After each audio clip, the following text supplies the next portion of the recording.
Welcome, ladies and gentlemen, to another edition of the Global Reality. I'm your host, Josh Reeves. This is the Wednesday, May the 30th, 2018 edition of the broadcast. Thank you very much for being with us here for another night of the show here. Yes, indeed. We'll be getting into more news and more various topics of discussion as per usual for you here tonight on the broadcast. So strap in and get ready for that. It really threw me last night. I had,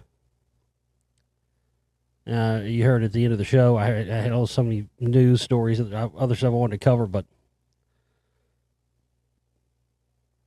I don't know what the deal is with these. Does anybody know what the answer is to that? Why do these news sites make their web pages auto-refresh all the time? Like, I'll click on an individual news story and it'll have it sitting there waiting. It didn't used to do that. Stuff didn't used to start to do that. And I've looked for ways in my browser to stop and keep it from doing that, and it won't.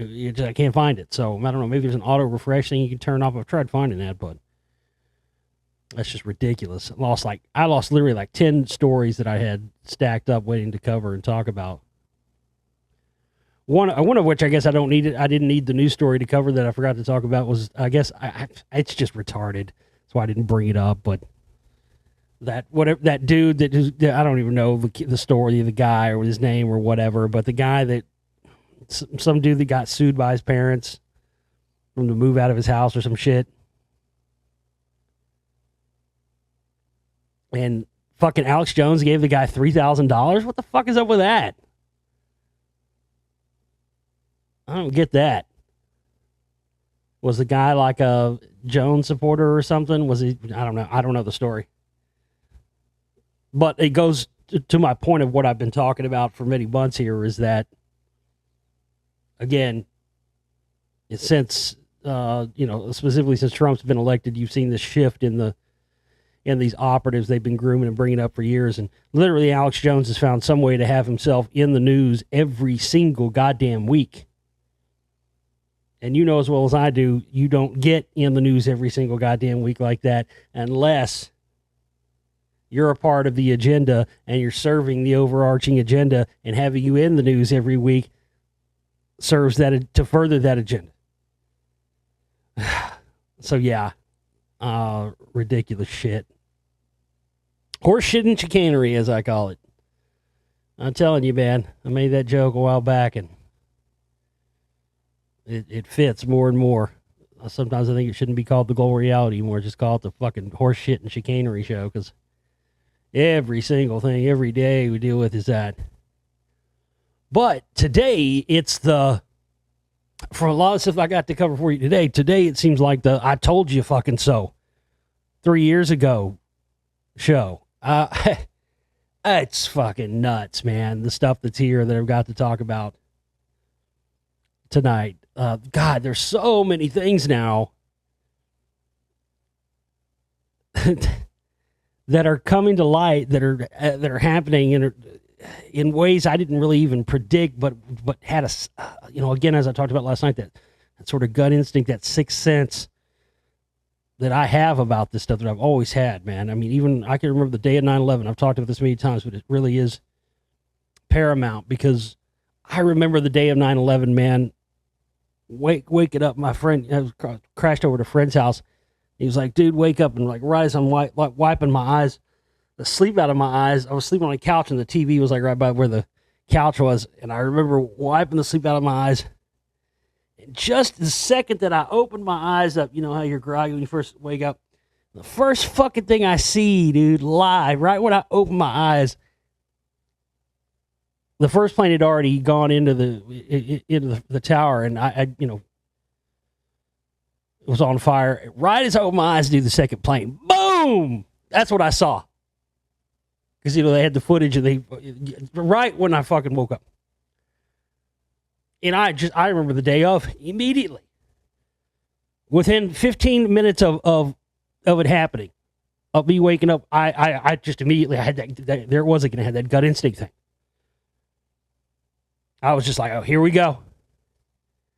Here we go. It's going to be another Kennedy. It's going to be another JFK. They'll have a fucking Oswald rolled out in 10 minutes. They'll have a Patsy.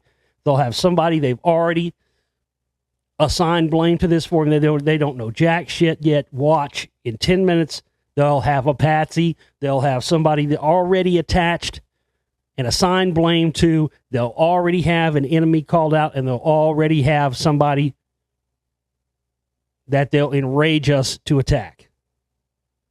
And sure enough.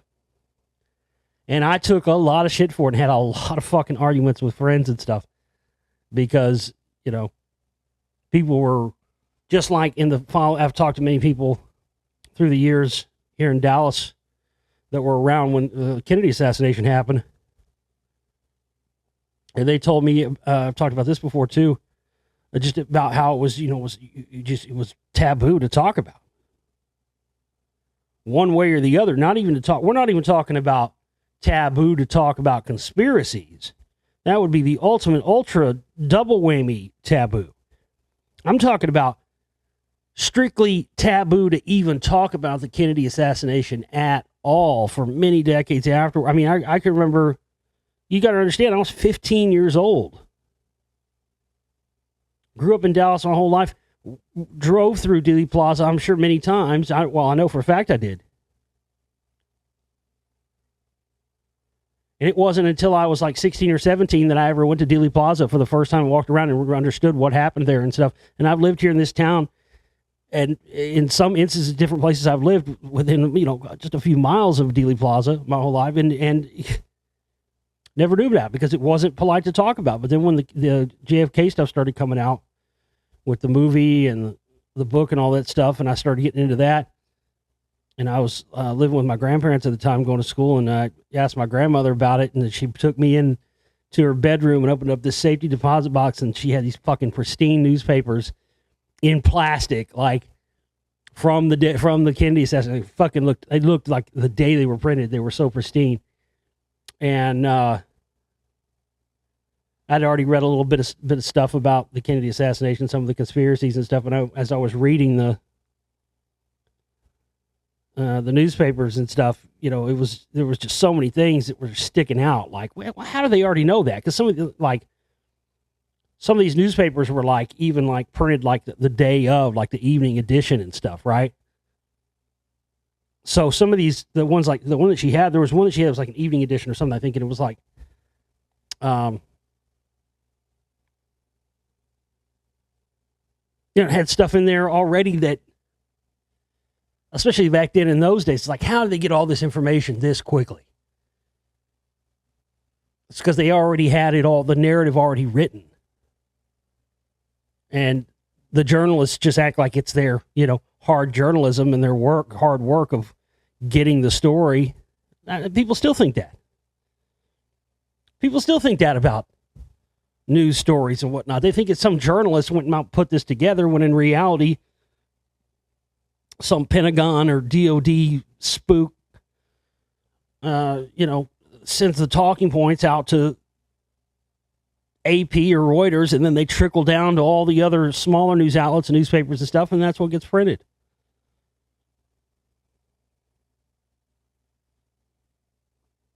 But it's just so many things, man, like that have happened. But we'll get into all this stuff. It's just interesting in line of what I talked about last night, and the stuff I've been covering and talking about, and then how it coincides with some of these stories today. So we'll be getting into all that for you here tonight on the show. Also had a listener question from the YouTube page.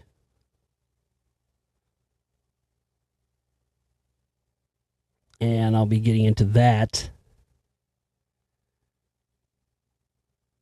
Here's the thing. I don't pretend to know everything about everything. I really don't. But, I do like it. Sometimes, there's some of the shit I just ignore. You got to understand. I guess it's one thing that kind of drives me crazy about my audience sometimes. Because even though I know that, I'm having an effect, I'm making an impact with what I do, and I'm getting across to people, sometimes I feel like I'm not, because these people, it's frustrating. So you get people that I know that have watched my films. I know, and I was like, did you really watch it? Did you fall asleep during the middle? Do you need to go back and watch it again? I don't know, man. Sometimes there was something I saw. I had a question. Well, I've got one question here that I want to address for somebody, but I was, I guess, on the show before last, I guess it would have been. I was talking about, the whole thing with Jones and the Sandy Hook lawsuit thing, and, how the whole thing's a psychological operation. And one of our listeners left a comment saying the Sandy Beach lawsuit thing is, well, it's Sandy Hook, not Sandy Beach. The Sandy Hook lawsuit thing is hilarious. Classic psyop. You can't even buy the book Nobody Died at Sandy Beach because it's banned. Nearly impossible to get PDF, impossible to get a hard copy. Well, oh, man. My God. That's frustrating to me. Because I know you get it, or you appear to get it. Because right there you say this, the Sandy Hook thing is a psyop, but then the next sentence you talk about Nobody Died at Sandy Beach book. You have any fucking idea who wrote that, dude? I mean, the person dropped the link for you. It says it right there, www.naturalnews.com. Dude, look, I know for a fact, because you're one of my listener supporters and you're a great guy, I know you watched Spellcasters Volume 1, bud. I know you did. I'm not coming down on you, man, but seriously. And I'm not trying to make an example of you, it's just this happens so much all the fucking time, and it's frustrating because it does make you feel like you're not getting across, You need to go back and watch Spellcasters. Your homework assignment for tonight is to go back and watch Spellcasters Volume 1 tonight. Okay? And pay specific, close attention to the part where I'm talking about the CCHR, the Citizens Committee on Human Rights. It's at, I think it's about an hour and 35 minutes into the film, something like that. Just going from memory here. Man, you need to go back and watch that again, dude. And pay attention to the stuff about the CCHR. I can't remember exactly where it's at in the film. But that's this Scientology funded and controlled group. And right on their website, it has, their supporters of this Scientology group. And again, Scientologists don't get behind and don't promote and allow people to come to their events and speak and put their links on websites to them if they are not friendly to Scientology. And that's why they've got, I show it in the film. George Norrie, Alex Jones, Jerome Corsi, Michael, I said Michael, but what's it, Mike, what's that guy's name? Michael Moore. And, of course, Mike Adams, Mr. Health Ranger. I talk about the Health Ranger in the film and show his connections to, what was that guy's name? He died not too long ago. I can't remember all these asshats' names. I show it in the film. Stubblebine. Yeah, that was it. Stubblebine and Rima Libo. And I show in there the connections with them to Mike Adams and the creation of his website and the whole interconnected to all the high-level OT7s that operate in military intelligence and that connection to psychological warfare and Aquino and all. Man, you need to go watch Spellcasters again. And if you're listening to this and you haven't watched the damn movie yet, what are you waiting on? Go buy it, download it right now, for fuck's sake, and watch that shit. Because I got a lot of stuff in that film, man. I'm telling you that it's relevant right now. You're going to be hearing me reference this film a lot tonight because all that stuff's in there. So, yeah, man, again, that's very frustrating to see people apparently seem to get it. And then, they turn around and say something like, oh, yeah, Sandy Hook, the whole thing, and Alex Jones getting sued. Oh, yeah, it's a psyop. But where's that link for that Mike Adams Health Ranger book? Yeah, that's the truth. Come on, dude. Don't buy into the psyop.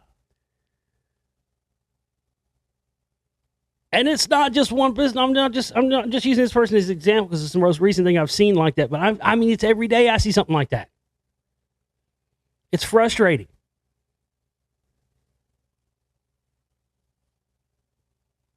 People that I mean, I've seen it happen for years with people with Alex Jones. And people will be like, they've seen all my work. They know he's fucking. They know what he is. And they'll leave comments and go, I was listening to Alex Jones today. I heard, well, why the fuck were you listening to him? God damn. It really is. Really is frustrating. Another frustrating thing is when people go, well, how come you never talk about this? You never bring this up. I can't believe you don't know about this. Well, I've talked about it extensively in such and such movie. Have you seen that movie? Did you get a download? No. I can't afford $10. You can't afford $10, then how the fuck can you afford to even be on the internet? Do you live at the library? Do you live at Starbucks? Do you live in the McDonald's dumpster? Who the fuck are these people that can afford a cell phone and can afford all this other shit but can't afford a $10 download of a movie? And then want to fucking act like I'm fucking restricting information and not talking about certain topics because they didn't hear me talk about it because I didn't want to ruin it for being in one of my films. But you can't do me the fucking common courtesy of just getting a download and watching the film. That's where I put the info at. I don't spend tens of thousands of dollars working on these and put my whole life on the line to make these movies for shits and fucking giggles. You know why I don't fucking make little goofy little YouTube? Look, man, YouTube is for fleas. If you're watching, and I'm speaking for myself here. That's why I'm not putting all my shit on YouTube anymore. Why throw your shit into the pool with a bunch of other turds? You know what I mean? You got a pool, it's full of turds. If you take a dump in the pool and your turd is just another turd, it's just floating around out there with a bunch of other turds. Right? You can't discern or disseminate one turd from the other and say, well, that turd over there, I think it's probably a better turd. Well, how could you ever fucking tell? It's a bunch of turds.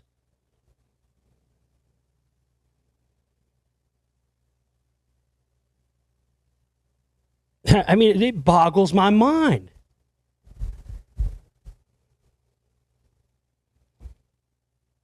That's where the info is. You wanted the info, it's in the fucking films.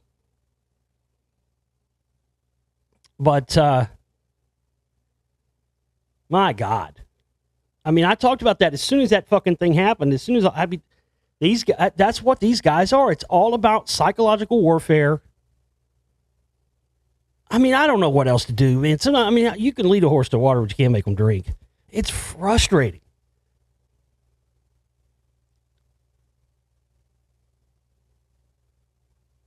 I mean, when you watch, I need to go back and put something in the I guess on the download page or something of that film. I want people to know when that movie came out. Because I got all the stuff laid out, the Russian connection and stuff in there. I got the Trump, all that stuff in there. This is before Trump was even elected, folks. That movie came out in July or August 2016.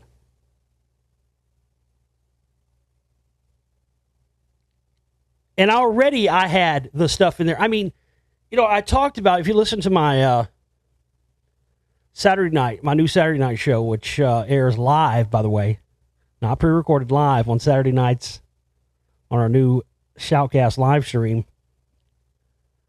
I was talking about the movie Ready Player One, and I was talking about the whole concept of Easter eggs and hidden things. And I've put one, I don't know if anybody's ever really noticed it or not. You'll notice it if you go and watch the films. But in all my movies, I make it a point in every single one of my movies, no matter how serious the subject matter is, I always make it a point to put one or two little funny fucking things in there that are like I consider my Easter eggs. And sometimes they're quick, and and you won't really notice them, but sometimes they go over people's heads. But in every single movie I've ever made, there's something in there, like that. And it's crazy how prophetic some of these little things have turned out to be. Go back to my very first film, 9/11 New World Rising, which came out in 2007, folks. Okay? What do I have in that film that I put in there? When it came out in 2007, I've got the fucking clip in there of fucking Rudy Giuliani dressed in drag and fucking Trump motorboating his fucking titties. I put that in there. That was my first little funny little Easter egg thing that I put. I mean, god damn, I never predicted couldn't have predicted how prophetic that would turn out to be. And in Spellcasters, a lot of people ask me about this. I talked about this actually a few weeks ago here on the show. I brought it up then too. And someone had mentioned that, yeah, they were wondering about that when they saw the film. In the film, the Spellcasters Volume 1, I've got a part in there because, I was showing the Russia connection stuff and the connections to, these truth movement people and, Corsi and Jones and Russia Today and the KGB and how it connects in with Scientology and how the safe houses that L. Ron Hubbard had that were supposed to be used to transmit the upper level OT information were doubled as when they were doing auditing sessions. They were recording, they had high level military people in there on both sides. So they were getting information and selling it off to the Russians to the highest bidder. The Scientologists were doing that. And these guys have been actively, and all of these so-called patriots and whatnot. I talked about the guy that, on the Crossfire episode in Spellcasters Volume 1. These guys have been actively, it breaks down to the stuff I found out, when I was researching the CMP and I was making the Secret Right films. And I started finding that all these groups, left or right, trace back to their funding, back to England, back to the Central European bankers, back to the Royal Institute of International Affairs, to the Fabian Society, the Fabian Socialist Society, the Fabian Socialist folks whose fucking logo literally is a sheep in wolf's clothing. Can it get any more obvious than that? Through the heart of all the fucking Red Scare commie bullshit, folks, the people that were purporting to be anti-communists were working actively with communism. Let me ask you a question. How many bombs and how many attacks have we ever launched on China? And how many, in turn, have we ever launched on Russia? They have been actively, yes,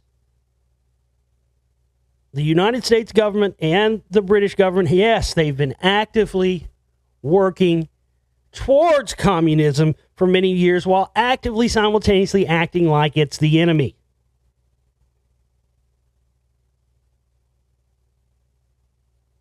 And the right is just as much involved with it as the left.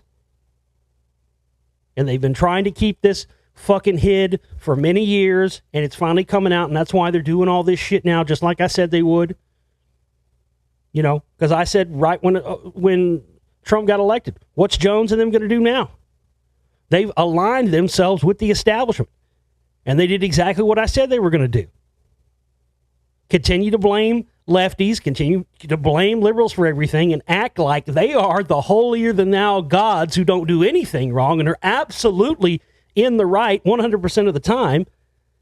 Meanwhile, it's just a continued divisive left and right psychological operation to further divide the American people against each other so we get no united force against true tyranny. And it's working to a T. It's working to a T. But I show a clip in there in Spellcasters Volume 1, folks. This came out in July 2016. I got a clip in there of fucking Roseanne Barr talking about Hollywood is full of MK Ultra, and she's doing it on, where's she saying this at? She's not saying this on ABC News or CNN or Fox News or anywhere. She's saying this on fucking where? Russia Today. The KGB-controlled Russian fucking news outlet that just happens to love to have Alex Jones and Jerome Corsi and Luke Rudowski and all these people on it. She offers no evidence.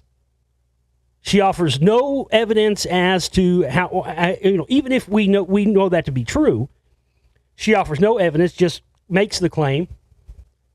And I knew right then and there she was an operative. And again, that gut feeling thing came into play. And I knew somehow,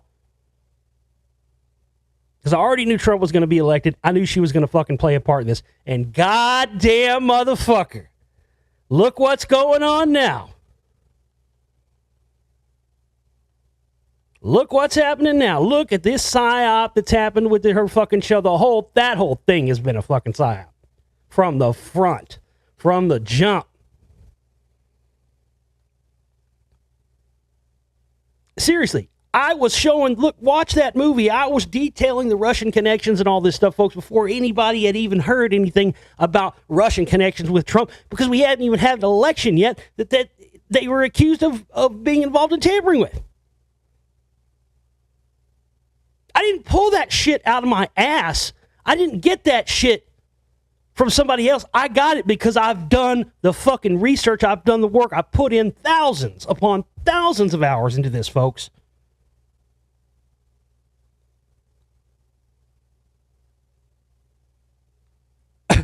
I mean, that's the thing. That's what worries me.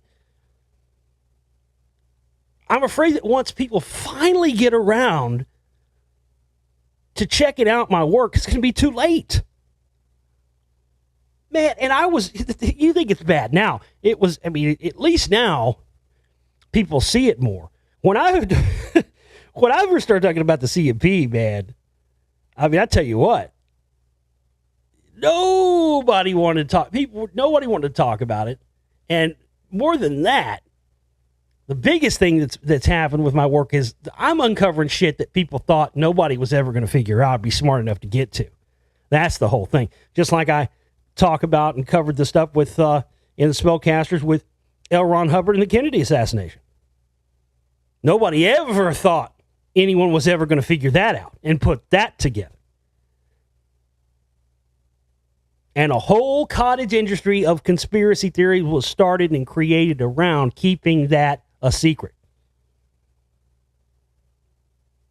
Because when Kennedy said in his own words he was going to splinter the CIA into 1,000 pieces after the Bay of Pigs, after he figured out that he doesn't really run jack shit and the CIA can make moves and launch wars and launch attacks without the fucking president. You think we need the president's consent? Fuck no. And that pissed him the fuck off. And, L. Ron, of course, was in there on the ground floor even prior. He came from the OSS, even prior to the formation of the CIA. Got grandfathered in with MK Ultra and created Scientology off of the information that he gathered while in OSS asset visiting Crowley and trying to use all of these techniques in combination with psychedelics and stuff like we talked about last night to create, after the stuff that they mined from the paperclip Nazis brought over here from Germany after World War II. And there's so many things in Scientology that are just straight out of the MK Ultra manual. word for word.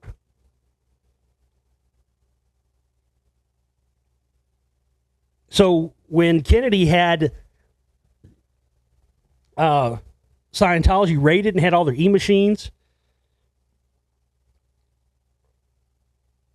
that was another end of the CIA. That whole thing, the reason he attacked Scientology and went after them and had them raided and had all their e-meters confiscated and all that, was because he had learned at that point, because this is right after the Bay of Pigs, he had learned at that point of the Scientology involvement in MK Ultra, its connection to the CIA.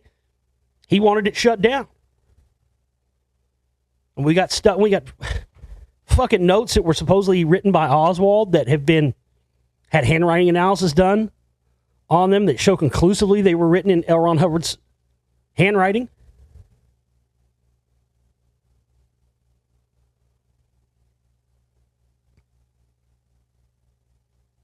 I mean, when I saw this, first heard this Roseanne stuff going down, yesterday, I was like, here it is. I told you. I knew it was coming. And then, of course, today this story comes out. Alex Jones asks Roseanne Barr to come on InfoWars after ABC canceled show. Well, why not? She's been quoting him for months now.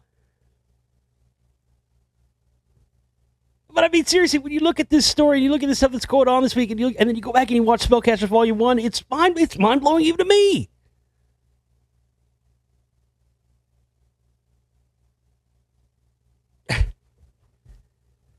I mean, I'm putting shit in films. I'm getting shit in films now before it even becomes a thing. I had that info in there in Volume 1 before that motherfucker even got elected, and before any of this Russian stuff got out, and before any of this divide and conquer stuff started happening.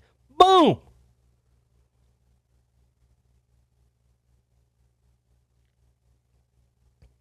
Listen, and I've seen the Nazi shit she's been saying. Well, I'm a Jew, so I can say whatever Nazi stuff I want. You're an Ashkenazi Jew, biatch. Okay? The Sephardic, the Ashkenazi Jews and the Rothschild Ashkenazi Jews were funding for the extermination of the Sephardic Jews. Because people forget that the Sephardic Jews, who are a Semitic people, the Arabs and Muslims, they are also considered Semitic people.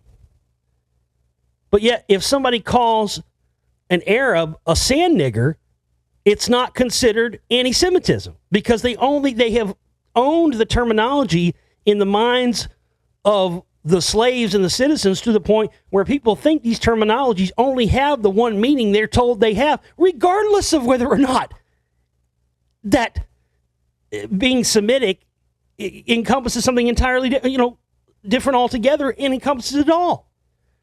At every turn, these Eastern European, these Jews who are Eastern European Ashkenazis, I was talking about the CCHR earlier, okay? The CCHR, I show that in Spellcasters Volume 1.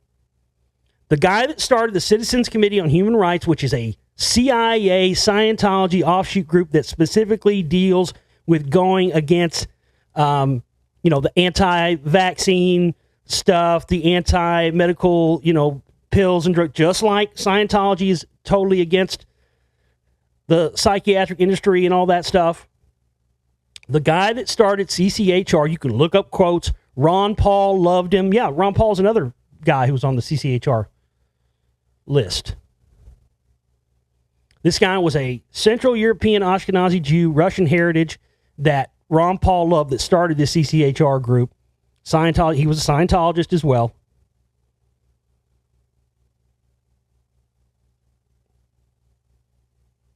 These motherfuckers are the real Zionists, okay? These are the real but they're also who are in many cases, they're the ones that are the white supremacists and the ones saying we need to kill Jews. That's why you find out so many of them actually have Jewish ancestry, but it's Ashkenazi. I mean, that's where the term Nazi even came from, was Ashkenazi. People are so brainwashed and they're so ignorant to all this stuff. All it takes is somebody to say, well, I'm not anti-Semitic. I can say what I want because, you know, Roseanne Barr is not a Sephardic fucking Jew, okay? Does she look Sephardic to you? She looks as white bread. That's because the white Jews that are Ashkenazis are the ones that are trying to take total control and power, and that's where all the white supremacist Nazi stuff is coming from. That's where the people who backed Trump and got him elected are coming from. That's what exists in Russia. Research this stuff, man.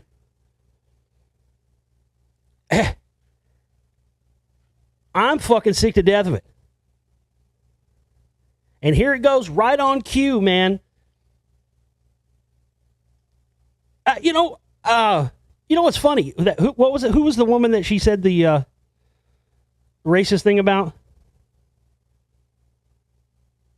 Valerie Jarrett or something? Yeah, the Obama aide, Valerie Jarrett.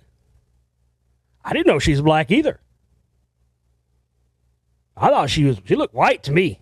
I thought she was white. And you know, Roseanne tried to say she didn't know she was black either. Come on. Hey, let me ask you a question. When was the last time that you saw somebody white and you thought about comparing them to someone from the Planet of the Apes? I mean, really.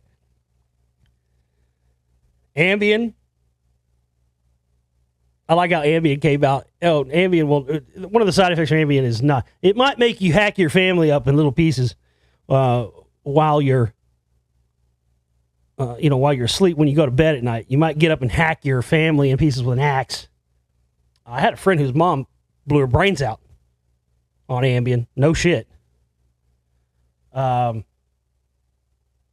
as far as they know, it cannot make you temporarily racist. That's just fucking hilarious. But that's why I was confused when I first heard about this shit. I was like, huh? Planet of the Apes? Why the fuck would you say some white woman looks like she doesn't look like Planet of the Apes. She doesn't look like fucking Cornelius or Dr. Zira or any of that shit to me. She also don't look black, though. Let's just get that out of the way. I was shocked. I was shocked by that, even. But clearly, I mean, this thing, I knew as soon as they said this show was coming back and it was going to be pro-Trump, I knew it was going to be a part of the PSYOP. The whole thing from the beginning has been a part of the PSYOP. It's a further divide and conquer thing. You notice how Roseanne doesn't seem to be too upset about the fact that she just got fired and the show got... She didn't really seem upset about it. She's more upset with all the bullshit, but she didn't seem to be upset about the fact that she's probably never going to work again. Doesn't matter. Doesn't matter. She's going to be paid fucking well. Roseanne Barr received some support after her ABC show was canceled on Tuesday.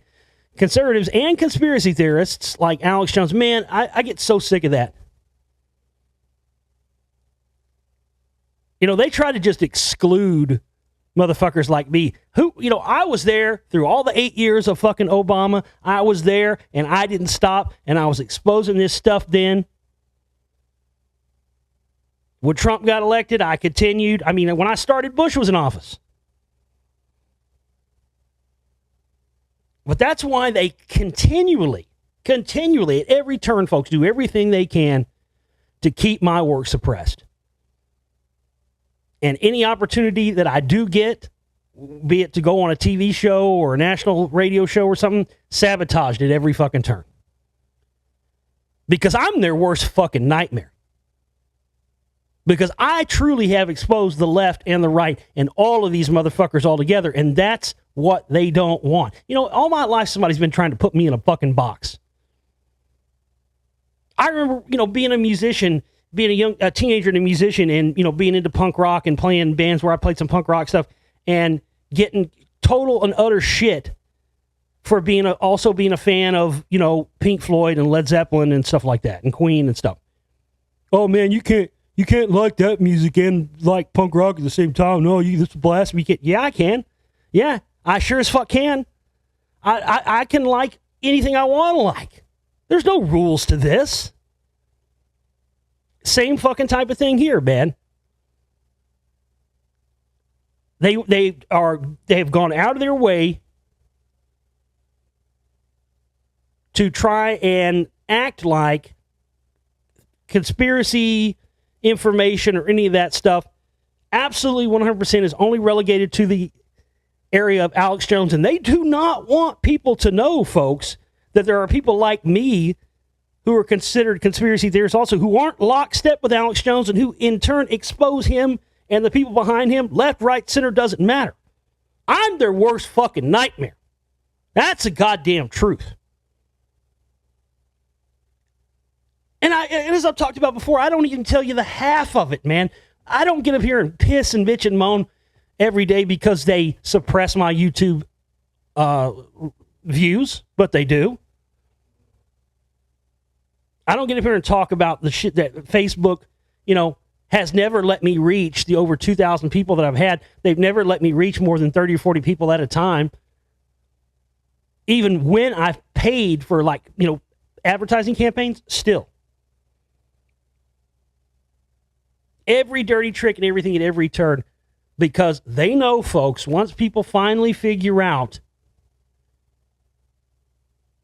that this whole left-right divide and conquer thing is the biggest scam of them all, and that everyone who buys into it is being scammed, it's going to cause the foundations of this shit to start crumbling down. And I've said it once, and I've said it 1,000 times, and God damn it, I'm going to say it again. It's exactly why you have to support my work. I'm a one-man fucking army over here, folks, fighting a goddamn behemoth with very little help and support to do it.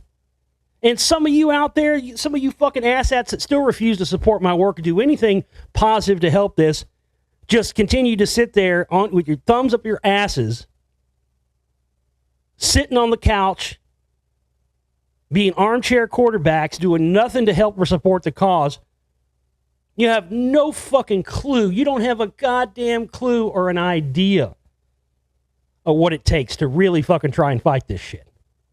You just want to have something else to talk about and try to, a nugget that you can.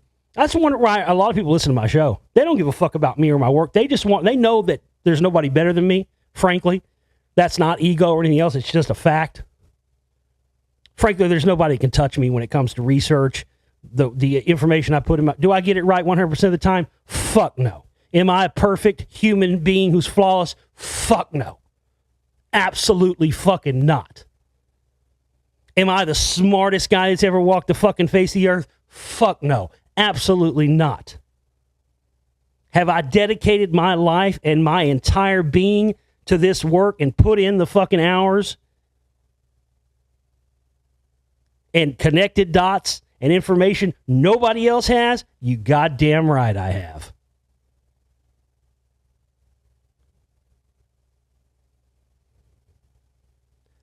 Jones, a staunch conservative, invited Barr to appear as a guest on his podcast TV show InfoWars to talk about the fallout from her controversial tweets.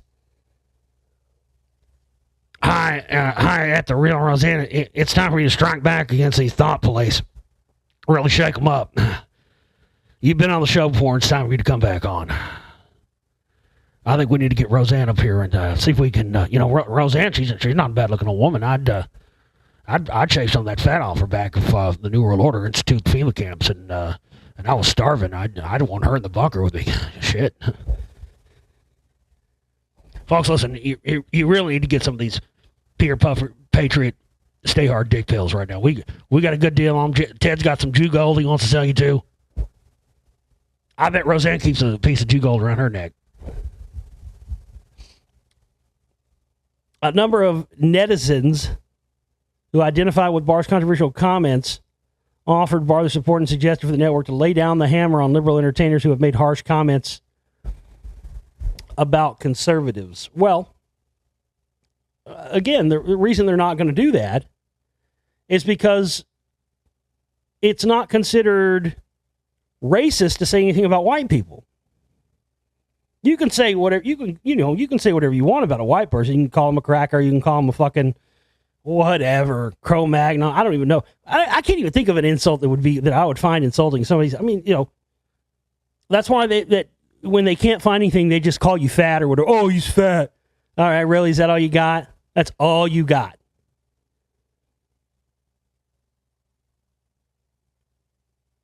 But I mean, it's not, it's not considered, it's a hypocritical double standard. Absolutely. I agree with that. I don't have to support Trump or left or right or any of these clowns who agree with that. I mean, of course, but that's part of the fucking psyop. That's part of this whole thing. And every little one of these little bricks and these little events, from this Roseanne thing to any of these shootings or the stuff with the cops, it's just one little brick, and it's a continued thing. I started telling you in 2009, folks, almost 10 years ago. People laughed at me. I said a new civil war is coming in the next decade, which is the decade we're in now. 2009, I started telling people in the next decade, we were going to have full open civil war in this country as detailed in the book, The Turner Diaries, and that Jones was going to be the one that was going to be spearheading bringing that into play. And people fucking thought I was crazy.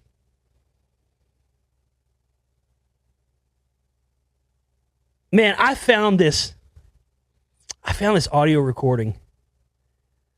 I think I'm going to save it. I was going through some of my files when I was on a hard drive a week or so ago. I think I'm going to have to save this and put it in. I've never put it in a film because the clip was from 2013, so it was well after I'd made my Secret Right films. But I guess if I am able, I don't know if it's going to happen or not. Depends on how well Spellcaster Volume 2 does. If I make enough money off of the film to be able to buy a new computer, because I can't make any more films. It's hard enough. I would already have this film out if I had a new computer. No question about it. I mean, I'm running on a 7-8-year-old computer over here, trying to edit video, and it's slow and takes a lot of time. But if I'm able to do the Spellcasters Ultimate Edition for the 10-year anniversary of Volume 1 next year in 2009, I'll put this clip in there. And I remember hearing it at the time, but I guess, sometimes it's like I talked about before, it's that the value of hindsight and perspective and all that. And it was a clip from 2013. Because there's been many times where Alex Jones has been talking about me on his show, specifically, but he'll never say my name. Never. Because that motherfucker knows that if he ever even just accidentally dropped my name, people would fucking check it out and be over for him once people find out my information and hear it. There's been many times where I've heard him talking about, and there was this broadcast from 2013 that he did. And right at the it was so bizarre. Even more bizarre when I went back and listened to it, having not heard it in a few years. Right out of the gates, it sounds like Jones is talking about me. Because, I've talked about before, I use a broadcast microphone, and I have a little broadcast board, a tube preamp, and I have some effects and stuff that it goes into noise gates and all that kind of shit. While I have professional audio stuff. And Jones comes out with this, "Welcome, ladies and gentlemen, welcome," with his normal shtick, And he's like, "Yeah, I'm here. Some guys, this is just how my voice is, folks. A lot of guys, they use these microphones and they put all these effects on, and they get right up on them so it makes their voice sound deep. I don't do that, folks. That's just how my voice naturally sounds." When he's talking to us, it sounds like literally, this is how the broadcast begins. And it sounds like he's directly talking about me. Then the next thing he says is I'm in Dallas, Texas right now. I'm in an undisclosed location, and I'm here. I still don't know. I guess it was supposed to be like it was when the Bush Presidential Library opened here in Dallas. Anyway, Jones acted like he was going on a family vacation in Arkansas. This is his story on the show. And that he just happened to stay at a certain hotel in Dallas. And when he got there, it just happened to be something like 5 or 6, all the living presidents were there. Bush, Clinton. He even says all the heads of Hunt Oil. At one of the times when he was ranting about his CMP stuff, because my listeners, back when I first came out, back in 2009, when Secret Right Volume 1 came out, it caused for like a month straight, he got hammered with people calling about the CMP. They had to bring in extra screeners because every call that was coming in was bringing up the CMP. He got fucking firebombed about it. And I've got some of the recordings. I think they're in in the Secret Right Volume 2, where he's like, "Oh, folks, I don't know why people keep calling me about the CMP thing and acting like I'm a part of it. And I don't know why they have a problem with it. I mean, the Hunt brothers are involved in it, and the Hunt brothers have fought the New World Order before." Really? Is that right, Jonesy? Really? Boy, I'd like to see the documentation on that. They must be, folks, we got the secret documents, but they're so secret you can't see them. But trust me, it's real. That must be in the secret document file, huh, Jonesy? Yeah. Yeah, the Hunt brothers, they fight the New World Order. Yeah. Fucking bloodline fucks, breeding horses and hanging out with the Queen of England and shit. Come on. Literally, the motherfucker said on his show, the Hunt brothers fight, the Hunt oil family fights the New World Order. Fingered for years in connection to the John Birch Society and the Kennedy assassination. I mean, it's been known. But anyway, in this show, he goes on to talk about how he's hanging out in the hotel with George Bush and the Hunt oil family and all this. And this just was all just, he literally says it was all just chance and happenstance. He had no idea that they were going to be staying at the same hotel. He had no idea all those people were going to be there. He just happened to be on his way to a vacation in Arkansas, and he happened to take a cameraman with him on this trip. Right. Clearly, there was something else. When you listen, there was something else going on there. Either they were having a CMP meeting in town. That's what I think. They were having one in town while it was going on. They've had a bunch of them here in Dallas, but unfortunately, I've never been able to find out about them until after they've already had them. But they've had, every couple of years they have one here. I've just never been able to find out when it is and when it's going on. I know they always have them at the Ritz-Carlton hotels, no matter where it's at. It's always at the Ritz-Carlton in whatever city they end up doing it at. But that's the kind of shit that he counts on with people. I mean, he sits there and tells you, folks, he's staying at a hotel with the Hunt oil family. And the Hunt oil family fights the New World Order, and the CMP's not bad. They're not up to anything bad. But like I said, it wasn't until I connected all that stuff. What I didn't know then that I know now is connecting all that stuff to the CIA. The fucking NRA's a CIA front group. That's why Bob Barr is in the CMP. And they're all complicit. Left, right, these guys are all in it together for real. Why do you think? You remember back in the 90s when Clinton was in office and Hillary came out with her vast right-wing conspiracy thing? That was describing the CMP stuff. Because they admittedly cooked up the plan to impeach Clinton. Bob Barr and all those guys did that in a CMP meeting. That's where it happened.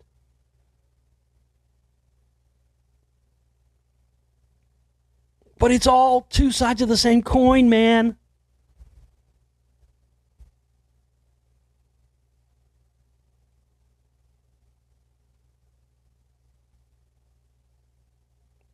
Also in Spellcasters Volume 1, I show the Farrakhan information. I show that in 1.5 too, the new revelations that we found for 1.5. Because in Volume 1, I talked about how, I showed the clip. I've got the clip in there of Farrakhan talking about Scientology and about how that's what the Nation of Islam needs. And I couldn't figure out, how, it's supposed to be if you are Scientology, you can't be a member of any other religion. And here's Farrakhan talking about L. Ron Hubbard. Then I had clips of him and Jones and Farrakhan hanging out talking about supporting Trump.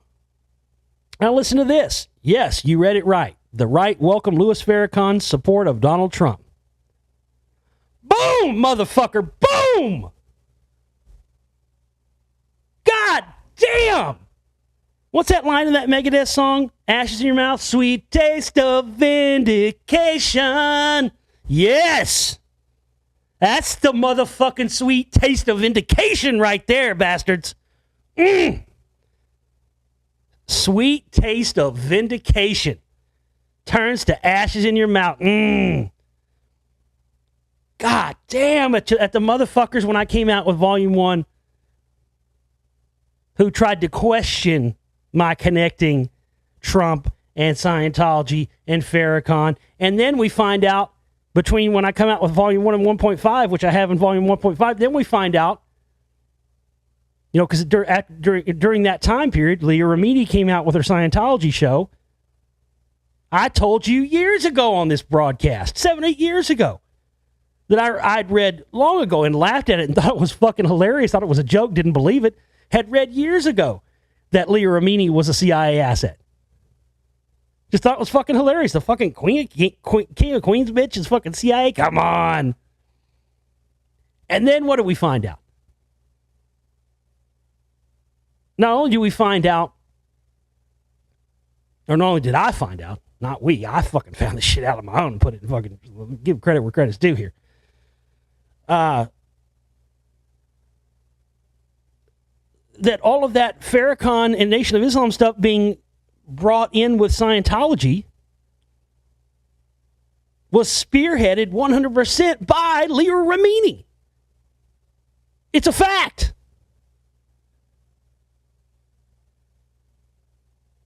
And that's why the whole thing with the Nation of Islam and stuff being able to go through the OT levels, that's explained by the free zone Scientology information. All this is in Spellcasters 1.5.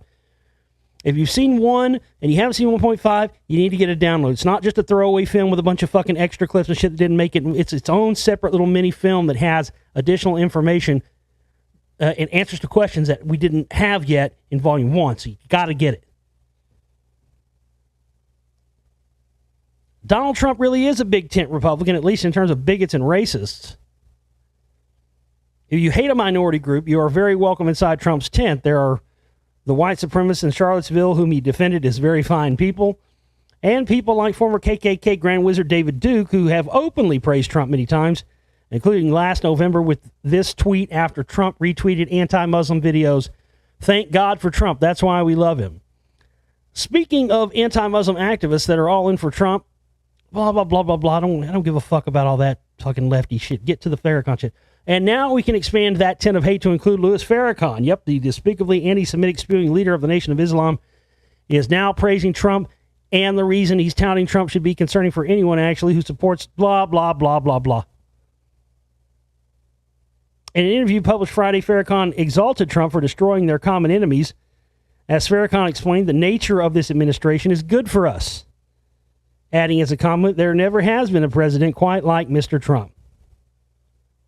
I mean, boom. I told you, motherfuckers. Again, this is the I told you so episode. I told you, motherfuckers. I told you in Volume 1. I told you in 1.5 the implications. If you didn't see 1.5 yet, you need to get it. But let me just sum it up for you. These motherfuckers are building an army, yo. Farrakhan, Scientology, the alt-right, the so-called conspiracy theorists, that's what they're doing. The fake alien invasion shit ties into this explicitly. I talk about that in 1.5. I'm not going to give any more details on that because it's in there, but that's how they're going to do this, folks.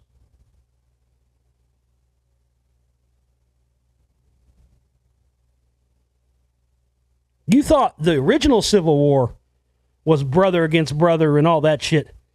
These motherfuckers are going to make, with this shit they're doing now, the new civil war they're trying to brew with Farrakhan and Scientology and Jones and Trump and all this shit.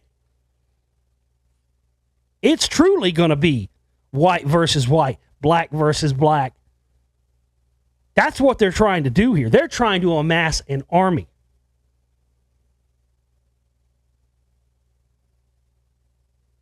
And that's why they continue to make it about left versus right instead of us versus them. And if you're still buying into that shit, you're dead already. You want some truth? That's some motherfucking truth for your ass right there.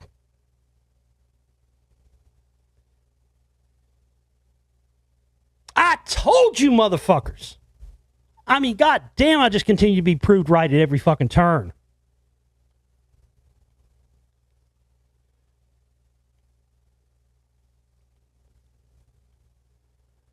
Somebody left a comment and wanted to hear me talk about this QAnon thing. I haven't talked about this because I don't really have much to say about it. I mean, people said, I want to hear a Josh Reeves rant on this. Well, I mean, I've ranted on the peripheral stuff of this a million times. Look, bottom line number one is that anything that comes out of 4chan is absolutely coming from operatives inside the United States government. That's a fact. Everything. How do I know? When I first started this show back in September of 2007, on a now long defunct radio network, we had a chat room connected to the show, and people would chat in the chat room while the show was going on, and that's become something that's been kind of a standard thing. But back then, it really wasn't. It was back in 2006, 2007. It was a really new thing, and so it was getting a lot of attention. Specifically our chat room. We had a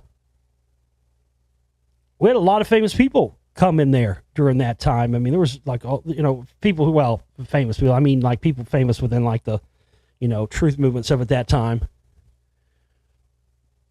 I remember one time Jesse Ventura came in there. Hey guys, what you doing? Hey, my son told me about this chat room. Hey. Fucking can't stand. That's another fucking CIA operative.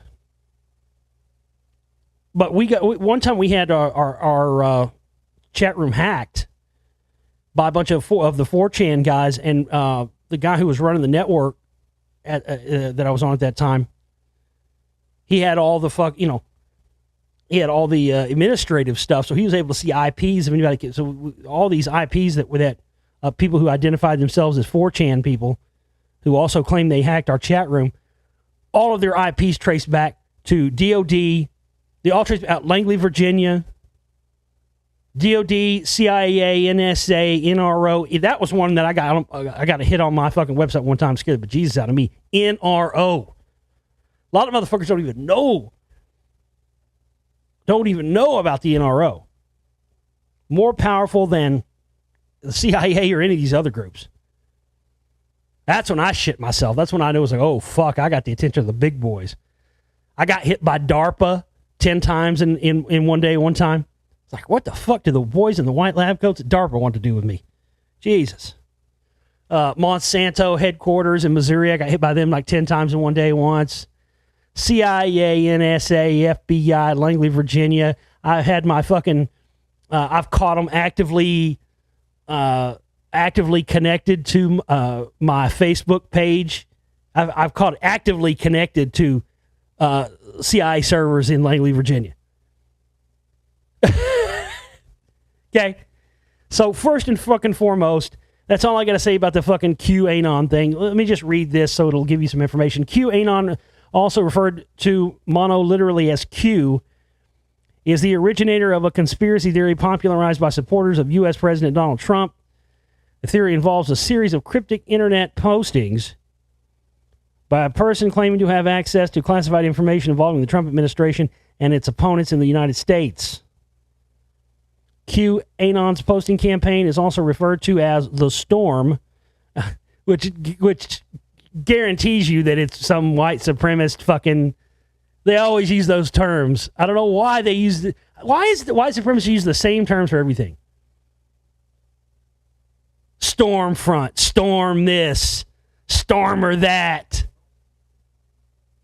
Did y'all come up with some different descriptive words? Like, why does everything white supremacists have to be somehow related to storm this, storm front? It's just, I don't know. I don't get it. Detailing a supposed secret counter coup by the Trump administration against the alleged deep state. Yeah, here we go. This is the shit I told you about, man. I said this was coming. I said this was coming the night Trump got elected, man. That they would come up once people, because I said that. What's Jones and these guys going to do now? They've been railing against the man and against this for so many years. Now they are the man. They're going to have to come up with some new bullshit enemy to continue their fucking operation, or they're not going to be able to stay in business. This is how they're trying to do it. Trying to brainwash people into thinking that there's some secret. I mean, I talked about this, and I've got the that Inquirer magazine article that came, or not article, the whole fucking front page magazine that came out last year. Trump's secret war on Scientology. Right. And meanwhile, the richest Scientologist in the world is there in the inner circle the night of his election in Washington, D.C., in Trump's inner circle. That's the kind of shit, and this is the kind of shit they're doing, folks, to try and combat my work and what I've done. They know that even though I have a small amount of people listening to me right now, and I have a hell of a time getting out my information to a large audience, just the fact that even a small amount of people have figured this out is a problem. And that's why they're going to continue to try and come out with all of this stuff, all these different things to try and combat what I've done. Period. Adherents believe Q's claim that he is a high-level government insider with Q clearance, a United States Department of Energy security clearance comparable to a United States Department of Defense top secret clearance with sensitive compartmentalized information access. That's another, the Department of Energy, at the highest levels of the Department of Energy, it's comparable to the NRO and some of those are the highest. That's where the real secret shit is. The highest levels of the Department of Energy is where that is true.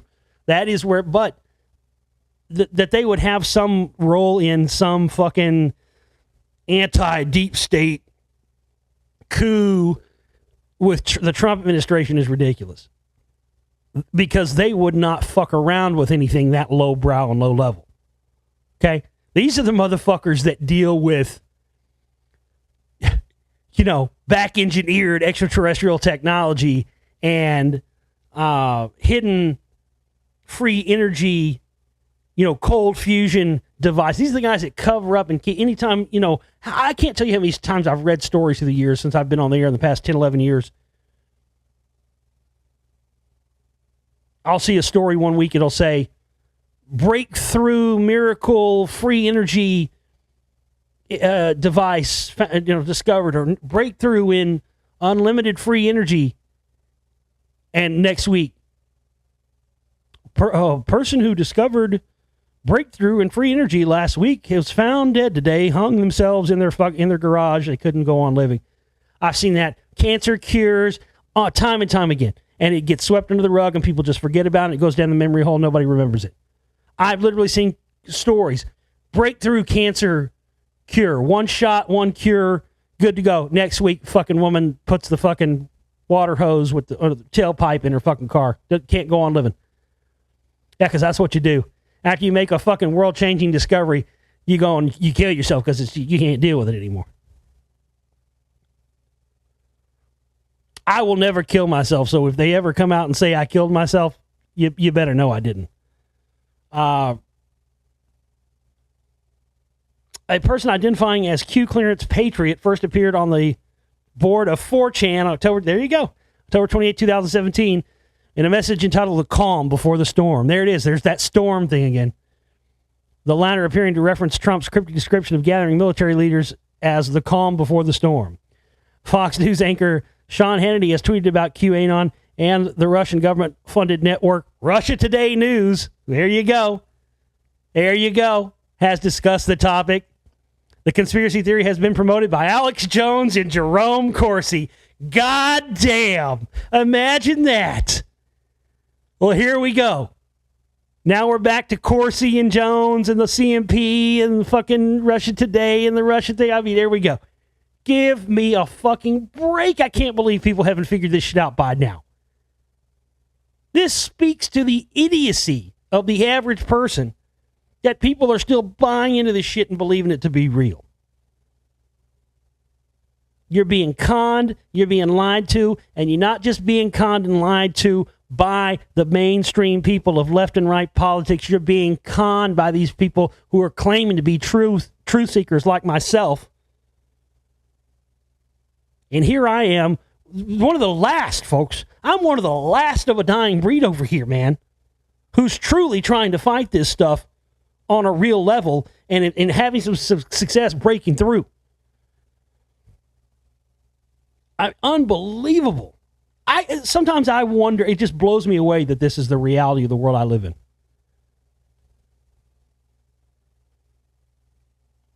It really blows me away. When I got involved in all this, I thought that at the time, because I had been researching this stuff for so long and I'd listened to a lot of shows and watched documentaries, and just nobody was ever talking about so much of the stuff that I had found in my research. And I just thought, well, there's just not enough people talking about this stuff, right? That was when I first started, that was my attitude. I was like, well, there's just, it's not really anybody's fault. There's just too many subjects and too many topics and not enough people talking about this stuff. So that's why you don't hear people talk about the kind of stuff I've researched. That's not the truth. That's bullshit. But that's what I thought it was. That's not the truth. That's not the truth at all. The reason there aren't people talking about this kind of stuff is because they don't let you into their little realm. If you're not talking about and sticking to the talking points within their little... I started facing that immediately. Immediately. When I first got on air and was doing shows and everything else.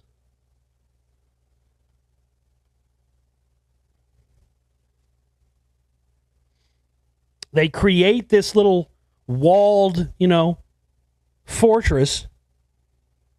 And if you get off the plantation, you're ostracized. And I've experienced it time and again. And it's all been as a result of me first starting to expose. Because I knew as soon as I heard about the CMP stuff, and I knew from the first night I started looking into it, I knew that I was onto something big, and I didn't even know how big. But it started becoming apparent every time I would bring it up, because you'd see people get pissed, scared, and get certain looks on their faces like they just got caught with their hand in the fucking cookie jar. You know that look? That's the look I've seen time and again every time I've confronted one of these CMP guys. And I've confronted a lot of them. From Larry Pratt. I told you about Larry Pratt. Gun Owners of America and all that shit. Involved in the Contra stuff. Oh, God damn. Man, that's one of my greatest memories in life. It really is. I'll probably be on my deathbed one day and I'll be thinking about that memory. Because I'll never be able to have any more pure joy than the look on that old fuck's face. Because I was gonna take him down. That was the whole reason why I was there at that event. I can't remember the name of it. It was some Go Patriot America event that was in Dallas. God damn, that's been 10 years ago. That was 2008. Fucking A. Cannot believe it's already been 10 years. But I was working on The Secret Right Volume 1 then. It came out in 2009, but I was working on it, and I heard about this conference that was happening in Dallas, and it had all the CMP suspects were all there. Phyllis Schlafly, Corsi, Dr. Michael Kaufman, Ron Paul, a bunch of John Birch Society fucking clowns. I can't even remember all the ones, just tons of them. But when I saw it, I was like, oh shit, they're having a CMP meeting here in Dallas. That's what's going on. And this little conference is just a front for that, which still very well could have been the case. But Larry Pratt was there. And we paid and got passes to this event. You know, it was real expensive. It was at this swanky hotel. And some of the footage I show from Phyllis Schlafly and Larry Pratt are both in not Spellcasters, The Secret Right, Volume 1.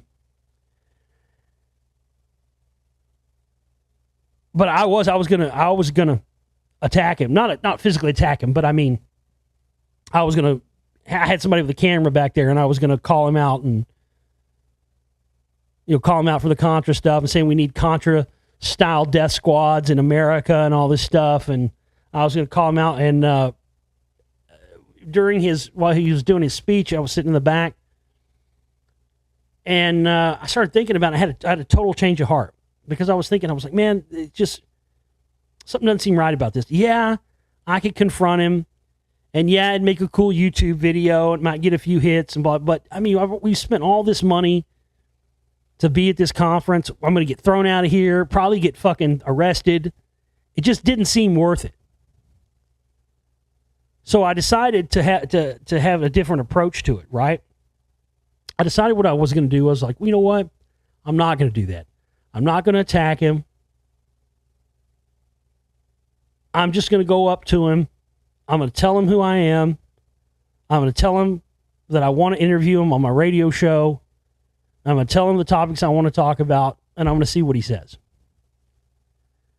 Well, little did I know, they knew I was coming. They fucking knew I was coming. And shortly before that, I had a guy call it sounded like a spook, a very weird person. Back then I was taking phone calls on my show. And a couple of months before that, I heard this guy called in and said, I want to know why you're lying about Larry Pratt. And I said, well, what do you mean I'm lying about Larry Pratt? He said, you said that he's a part of some CMP group and he isn't. And I said, well, sir, his name's on the membership list. I didn't make that up. Well, you're a liar. No, I'm not a liar. Well, you've never asked him about that yourself. I had emailed him countless times asking him to come on the show. Never would. Never got a response back. So when I went to confront him at this event, when it was over, I started walking up to him. They made you wear name tags, have badges on it, stuff with your name on it. Man, as soon as I started walking towards him, when it was over, I've never seen anything like this. I guess because I've never menaced, and I wasn't menacing him, but it was kind of what I'm saying is it's the reaction you would get if you walked up towards somebody on a street corner with a knife or a gun at night. You know, the kind of reaction, the kind of shit yourself. That was what he gave me. He thought I was coming for him. For real. He thought I was coming to snuff his fucking life. I walked up to him. I said, Mr. Pratt, dude, he turned, as soon as I said his name, he turned ghost white. I think he must have recognized my voice or heard my show or something. As soon as I said it, he turned ghost white. He looked down at my name tag. He looked up at me, looked down at my name tag again, looked up at me, started shaking like a leaf, man. That old man shat his depends that day, y'all. I'm telling you, I could smell the shit running down his leg. He thought I was coming for him. He thought it was over. He thought I was about to pull his fucking card right there. It was beautiful. I said, Mr. Pratt, my name's Josh Reeves. I'm a radio host. I've got some specific things about the Contras and stuff, different stuff you're involved in I want to talk about with you. I wonder if you might come on my radio. Before I could even get it out. Before I could say, I was wondering if you might come on my radio show. Before I could even get the sentence out. Yes, he's shaking. Yes, yes. And he's putting his fucking business card in my hand. Here you go. Here, get a hold of me. Yes, I'll come on anytime. The other part of this story is that the day previously, and this is how he knew who I was. I didn't really realize this at the time. The day previously, before that, I had gotten fired. I used to do a Saturday morning radio show on RBN with John Statmiller and all those guys. And I was bringing up the CMP left and right. And Larry Pratt did a show on Saturdays on RBN at night the same day I did mine. And every show, part of the thing of doing a show on that network was you had to take calls, whether you wanted to or not. Guess what show didn't have to take calls on that network? You got it. The Larry Pratt Show, because they didn't want fucking people like me calling in. They knew that was going to happen. But on that show, on that Saturday before that, the Saturday of that event,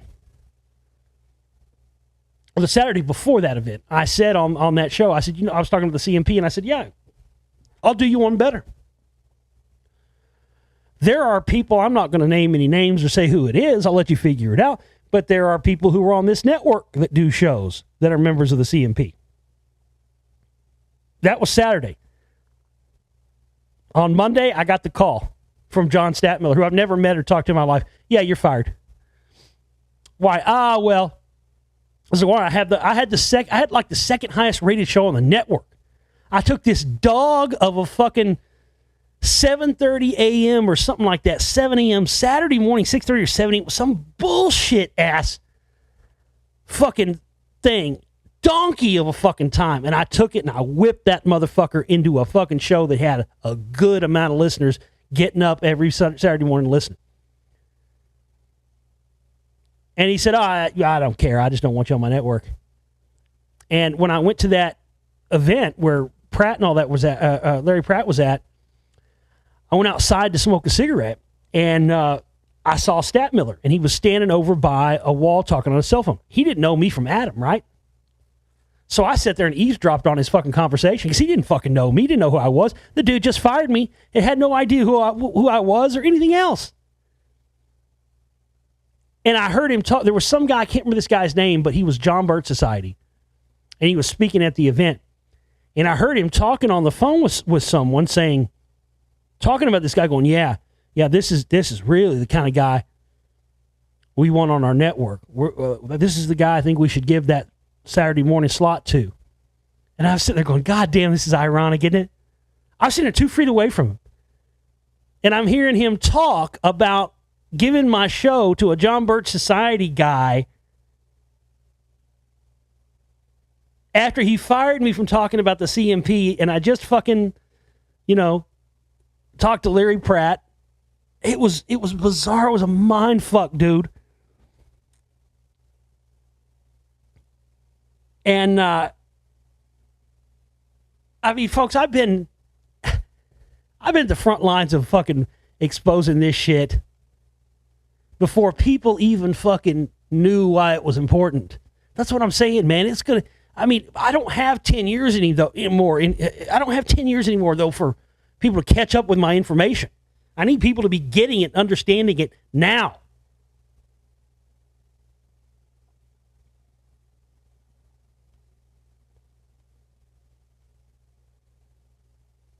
Oh, shit.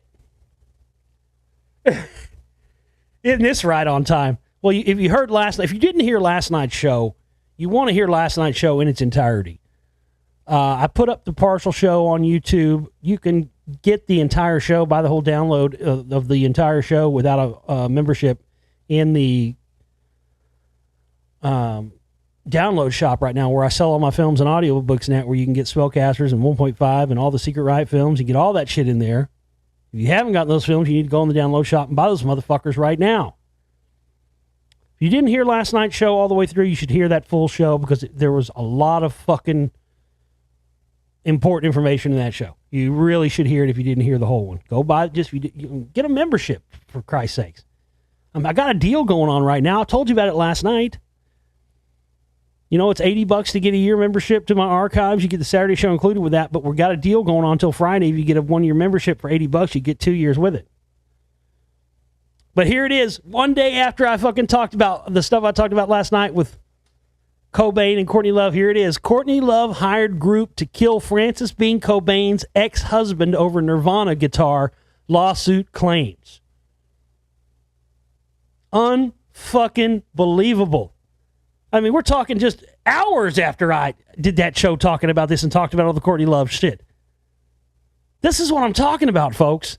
I'm like in this fucking loop of conspiracy where it's like I talk about something and the next day there's a development in it. It's insane. Frances Bean Cobain's ex-husband reportedly claimed in a lawsuit that Courtney Love hired a group of men to take back Kurt Cobain's guitar in June 2016. Isaiah Silva, who was married to Frances Bean Cobain for 2 years, claimed in a lawsuit obtained by TMZ on Tuesday that the men Love hired robbed, assaulted, sexually abused, kidnapped, and tried to murder him in his West Hollywood home. And she'll get away with this. This lawsuit will get dropped because, just like I told you on last night's show, folks, she's connected at the very top. She's connected directly to the CIA, and that's exactly why she's untouchable, and it's exactly why they let her get away with this. That's why, because Cobain was a threat. He had become so popular, or anything he said, people were going to listen to, just like Tupac or any of these guys. I mean, and that's what his whole suicide note, in parentheses, air quotes, that she turned into a suicide note, that was not a suicide note.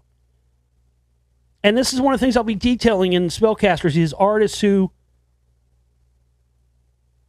have gotten, at the height of their fame, gotten tired of it and wanted to quit, and then subsequently, air quotes again, die right after they decide they don't want to be in the music industry anymore. And I saw myself, I told you last night, I talked about seeing Nirvana twice. They played in Dallas twice. I saw them twice. I was at the infamous show with the clips you see where he hits the guy in the head with the guitar. I was there, man. I was there. Trees, Dallas, Texas. I was fucking there. But the whole reason why Cobain wanted to give it all up and quit the music industry was I saw for myself because, for instance, at that show, that was a club show. That was a Nevermind tour. Most of the people there were, you had to be music people. It was before they really had blown up huge. The next time they came back, 2 years later, the last time I saw him, 3 months before he died or whatever, it was at a big arena, a hockey arena, and the crowd had totally changed. By this time, the people that were coming to the shows were the people that you would have seen at a fucking, a fucking Metallica concert or a fucking, whoever, name a butt rock band, a Bon Jovi concert or something, whatever. And that's why he wanted to quit, because they got so huge and had such a mainstream acceptance so quickly that eventually their audience became more comprised of people, the type of people that Cobain hated, than people who were true fans of music and, people who weren't posers and the rest of that shit. Like I said, there was 2 opening bands on that last time, the Sean and Knife and the Breeders. Both of those are female-fronted bands. Sean and Knife is a Japanese female band. And it was just I remember that show, the crowd was just nasty. And I was like, what the fuck? And there was like jocks there. We went from being like punk rockers and people crowd surfing to all of a sudden, when they got so huge that all of a sudden when you went to a Nirvana show, the last one I saw them out, I saw jocks from the football team there. Guys who were making fun of me for wearing the shirts I wore, the band shirts I wore a couple of years ago. Now, they're acting like they've always been into these bands, and that's exactly what he was against. And that's why he decided to quit music, because his fucking fan base got so large that it turned into jocks and fucking, sexist people. All night at this concert, man, women were going up on hands, getting their titties grabbed, getting their asses grabbed, getting pants stuck in cooters and shit. I witnessed it, dude. I witnessed it. And when Nirvana came out, Nirvana, the second loudest, by the way, they were the loudest band I'd ever heard in my fucking life until like 2 years later I saw AC/DC and my ears rang for a goddamn week after AC. I thought I was going to have permanent hearing damage after AC/DC. I'm not kidding you. That's how fucking loud it was. Loudest band I've ever heard in my fucking life is AC/DC. Second only to Nirvana. Third only is Dinosaur Jr. But after like 3 or 4 songs, Kurt had enough. He got on the mic and was like, if I see one more chick, I don't know if he said chick, but I think he said person, but whatever. And he said, if I see one more person grab some girl's ass or molest her titties while she's going up on hands a good time, we're packing up our shit, we're getting the fuck out of here, and we ain't never coming back. And then he goes right into right into fucking Smells Like Teen Spirit, and the fucking whole place blew up.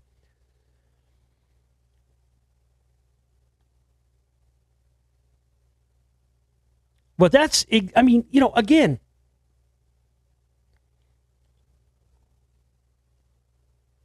Courtney has connections to the highest level. That's the reason why they got the cops to botch the crime scene. That's why they destroyed evidence before it was ever collected. They tore down the room where he supposedly was, committed suicide at. The autopsy report, which should be publicly available, has never been made publicly available, has been sealed and been off limits to the public. The person who conducted the autopsy, as I told you last night, was one of Courtney's fucking dudes she was banging and sold heroin to, who's now also dead. And now allegations that she tried to have, she hired a fucking group. I mean, this guy wouldn't just make this up. No man, I'm telling you this right now, no man is gonna make up a story saying a woman hired a group and one of the dudes that she hired in the group sexually abused him. No one would admit that. That's so fucked. Boy, I tell you, I'm not fucking kidding you. With the shit I'm exposing in Spellcaster 2, I might have to go into hiding after I come out with this movie. I'm serious. It's that heavy. Unfucking believable. I mean, right after I talk about it, there it is. Silva names Sam Lufty as one of the men involved in the alleged incident. Lufty sued his former client Britney Spears in 2012 for breach of contract after the pop icon claimed in her book Through the Storm that he drugged her and kept her away from her family. Fuck. Holy shit. Yeah, because she's another one, dude. She's another one that's been mind-controlled, drugged. They've taken her for... she's not been allowed. Oh, my God. They had her in her mind control. They drugged her up.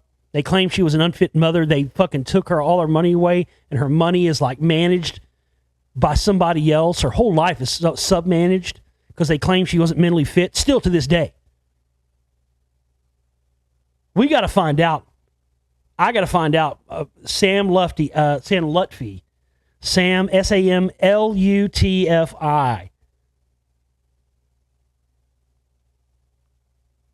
Oh, dude. So he's probably a CIA or... Wow. That's fucking crazy. Holy shit. So this guy's already been accused of drugging and Britney Spears and keeping her away from her family in that whole period where she shaved her head and all that shit, all because of that guy. And then Courtney Love hires this guy to get back Kurt Cobain's guitar from Frances Bean's ex-husband that she gave to him. I mean, that's what's fucked up. She gave it to him. What kind of India giver shit is that?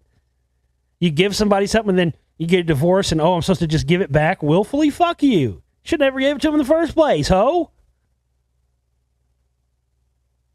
Wow. Man, I'm telling you, this is crazy.